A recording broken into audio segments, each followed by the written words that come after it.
Hello once again, it's Thursday, I've got my funeral tie on. Today we're going to be doing some psychology revision.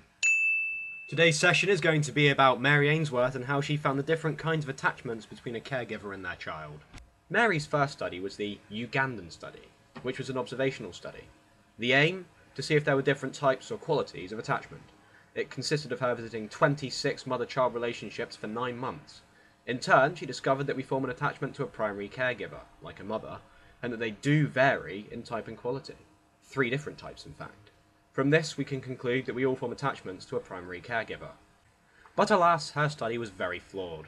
Not only did she have no control over variables as it was a natural study, her study was ethnocentric, biased due to her doing all the interviews, and unreliable due to people wanting to give socially desirable answers.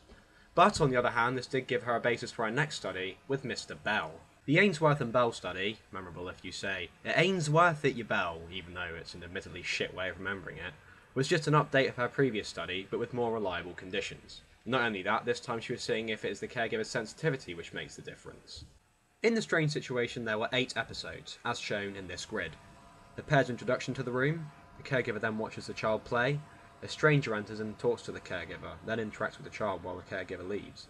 This stranger then tries to interact with the child, the caregiver returns and tries to comfort the child, the caregiver leaves again, this time the child on its own. The stranger enters and tries to comfort the child to see if it's just unhappy as it's alone, not that the caregiver is missing, and the caregiver returns for the final time, to reassure the child. They found that 70% of the attachments were secure, meaning that the child is willing to explore, frightened of strangers, but not too much so, happy in reunion, and slightly nervous on their own. But they also found that 20% were insecure avoidant, meaning that they're willing to explore, but not due to the caregiver though, they just don't give a shit. They're not nervous with the presence of a stranger or on their own, and they don't care about reunion with their parents. Finally, 10% were insecure resistant. This meant they were a fucking nightmare. They're clingy as shit, they're scared shitless on separation, angry on reunion whilst hysterically happy, and incredibly nervous of a stranger's presence.